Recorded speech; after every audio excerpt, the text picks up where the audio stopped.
Hey, back. It's the next day, and today I'm going to test out my homemade percussion caps. And the first thing you'll notice is they look different, a little on the unique side. But the question is, will they shoot? Not how pretty are they. So I'm going to be shooting at a target, but I'm not really out here to demonstrate my lack of marksmanship skills, so let's just watch the gun and see if it shoots. Since I'm going to be demonstrating DIY caps, I thought, why not just go all the way, right? So I'm going to be shooting 137 grain .451 soft lead balls that I cast myself, and the lube, of course, I made myself. It's 3/4 lard and 1/4 beeswax, and that's all on top of 30 grains of my homemade triple F black powder using red cedar using red cedar charcoal. And then we're going to test the caps. And really all I'm interested in is, will the caps shoot? But they might go bang, but do they generate enough fire to set off a powder charge? So that's what this is about. So, get my eye protection on. Let's back up a few steps and shoot a few caps. If they shoot at all.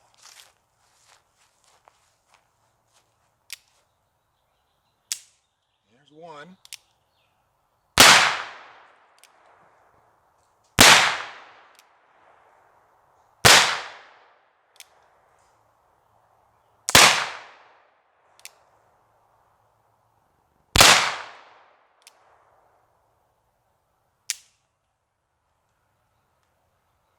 So,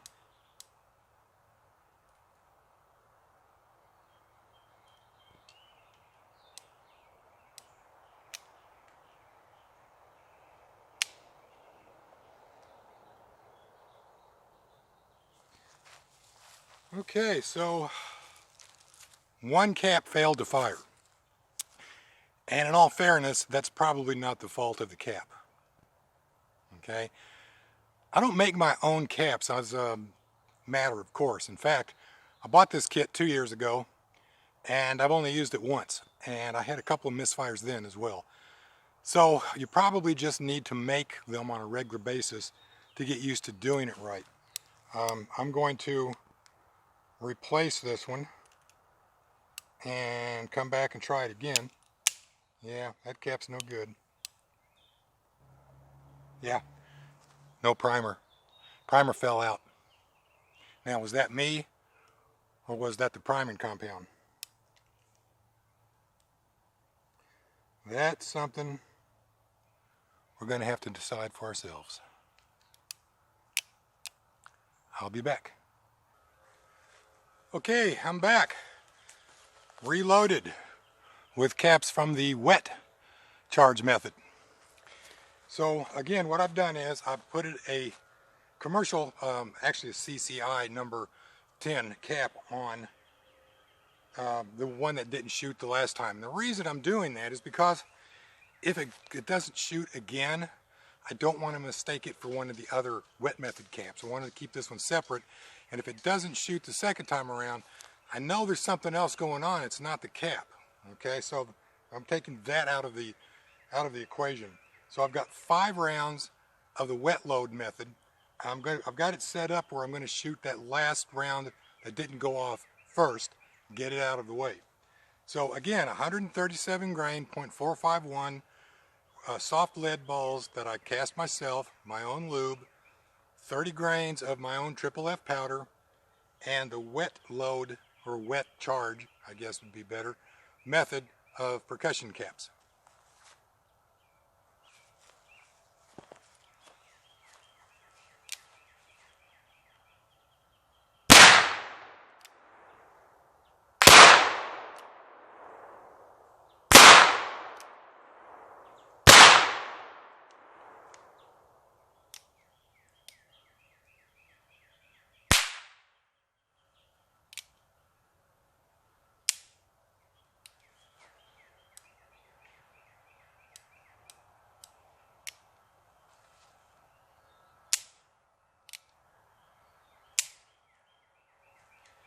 Okay, so this time 2 caps didn't fire.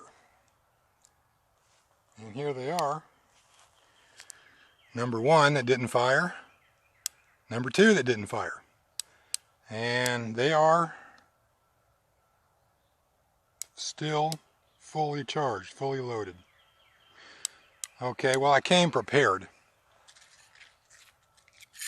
So let's cap this up and shoot these rounds off so I can do a quick follow-up.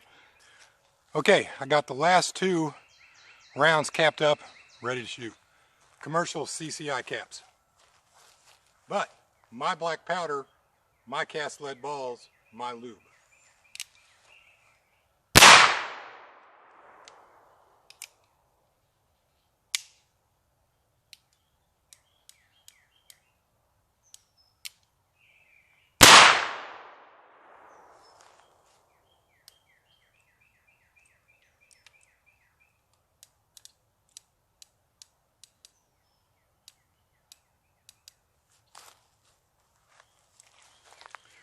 Okay, I'm going to take this thing apart because I want to show you something in conclusion.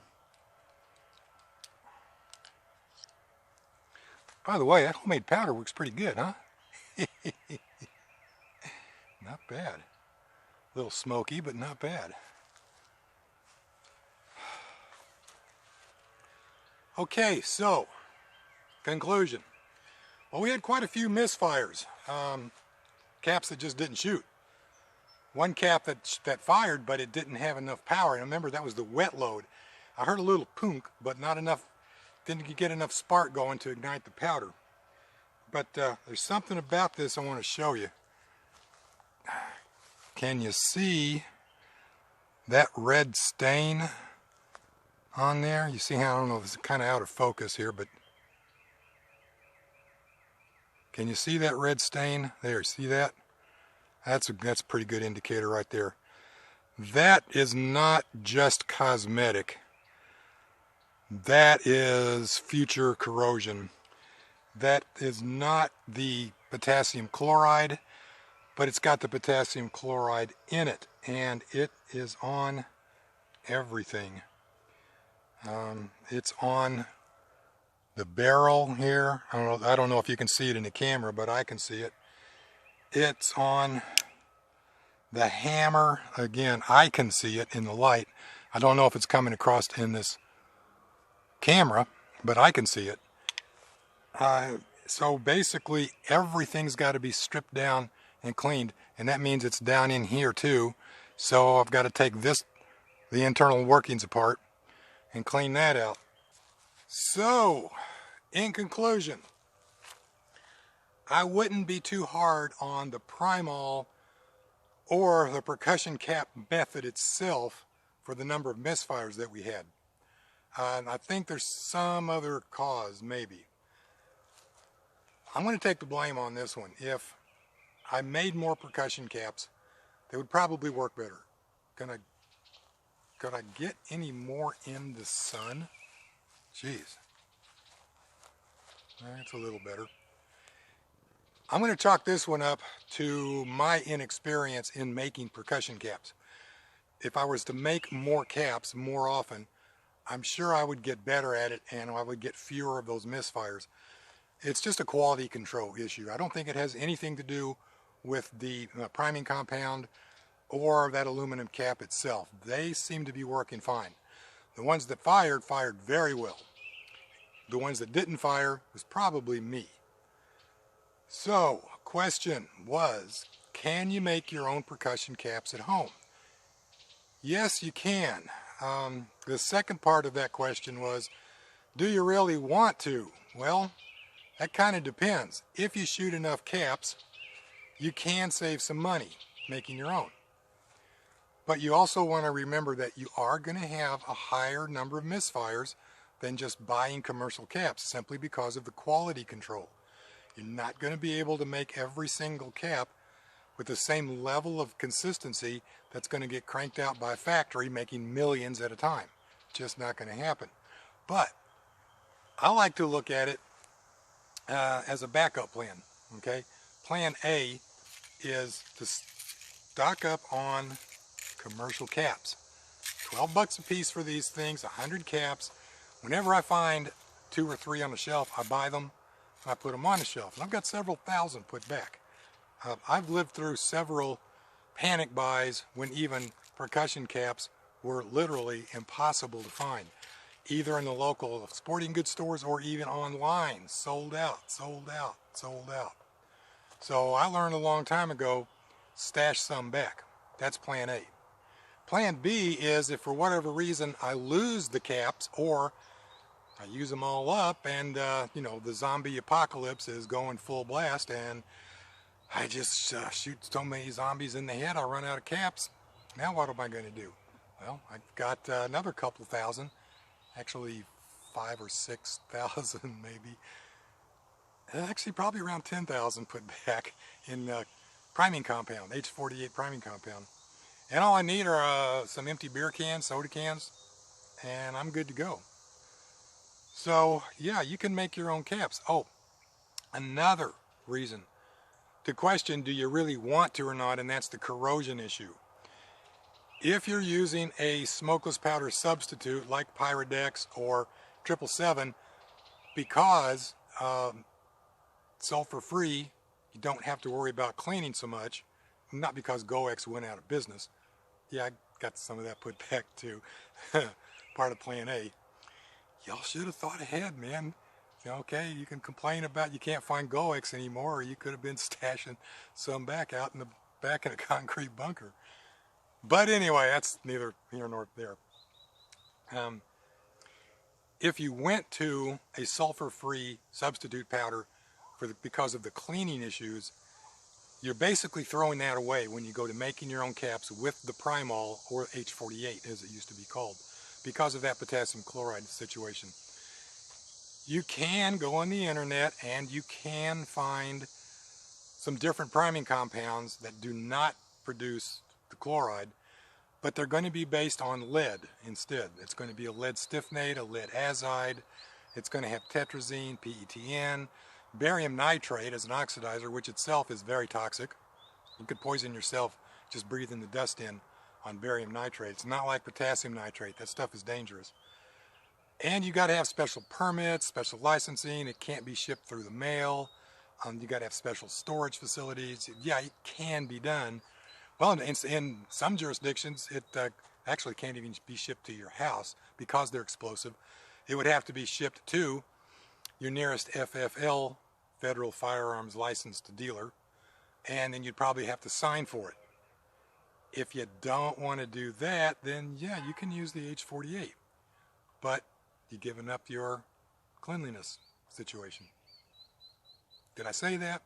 Did I mention H48 is corrosive and you got to clean it more often? Just in case I didn't mention that, it is a little on the corrosive side and you do have to clean more often.